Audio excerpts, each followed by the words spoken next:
everyone, welcome back to Money Control. Let me ask you something. Have you ever wondered what your financial security will look like after retirement? If you are a salaried employed, you might have an EPS or NPS. But what about gig workers, self-employed individuals or daily wage earners?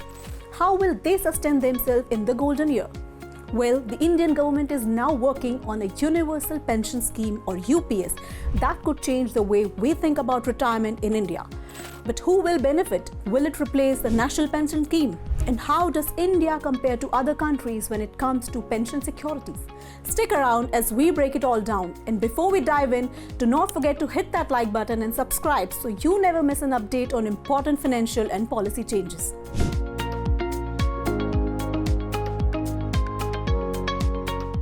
Okay, let's start with the basics. According to multiple reports, the Union Ministry of Labour and Employment is actively working on universal pension scheme that will provide pension coverage to everyone, not just government employees or those in large corporations. As of now, India's pension landscape is quite fragmented. We have the Employees Provident Fund or EPF for salaried workers, the Atal Pension Yojana for low-income groups, the National Pension Scheme for a mix of government, corporate and individual investors, and several other small pension programs like PMSYM and NPS traders. But what about the millions of gig workers, domestic workers, small traders and self-employed professionals who do not have structured retirement plans? That's exactly where the universal pension scheme comes in. The idea is to create a voluntary saving system where any Indian citizen, where a factory worker, a freelancer or a startup founder can contribute and receive pension benefits upon retirement. Sounds promising, right? But how exactly will it work? Let's take a closer look.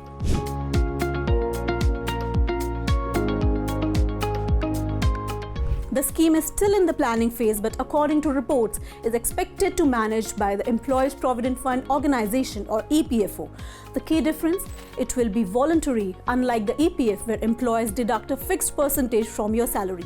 This new pension scheme will let individuals contribute at their own pace. It might also merge or integrate existing pension schemes like PMSYM and NPS traders to simplify the system.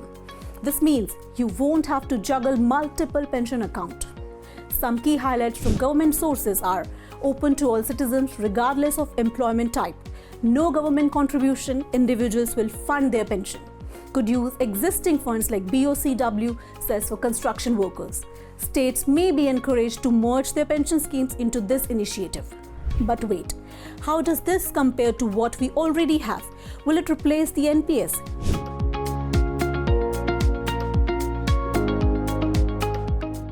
A lot of people are wondering, will the universal pension scheme replace the NPS?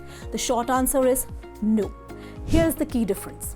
NPS is a market-linked retirement plan available to government, private sector employees and individuals. UPS will be broader, catering even to informal and unorganized sector workers.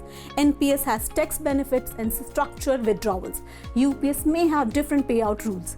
So if you're already investing in NPS, don't worry. This new scheme is not replacing it, but rather adding another option for a larger section of the population. Now let's talk about why India really needs a scheme like this.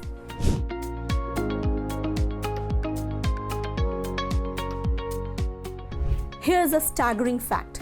By 2036, India will have 227 million senior citizens, and by 2050, that number will rise to 347 million. That's 20% of the country's population.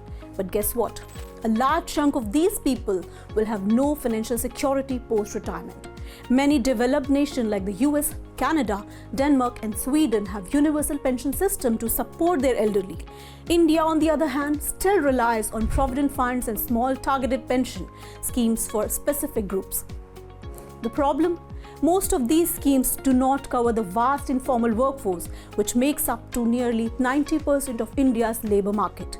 That's why a universal pension scheme is a step toward financial inclusivity. But what other pension systems exist in India today? Let's take a quick look.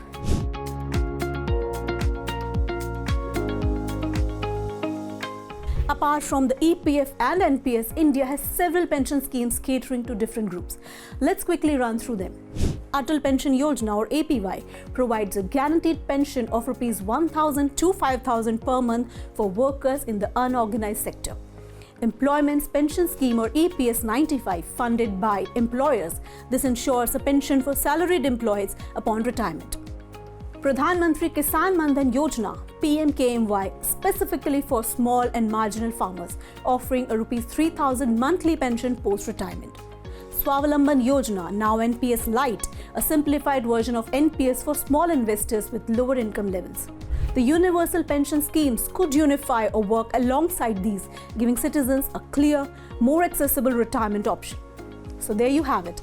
The universal pension scheme could be a game changer for retirement planning in India, especially for millions of workers who do not have the pension system right now. What do you think? Would you sign up for the universal pension scheme? And do you think India should make pension contribution mandatory for everyone? Let us know in the comments below. If you found this video helpful, hit that like button and share with friends and family so they stay informed. And of course, subscribe to our channel and turn on notification so you never miss an important financial update. Thank you for watching, and until next time, stay smart, stay secure.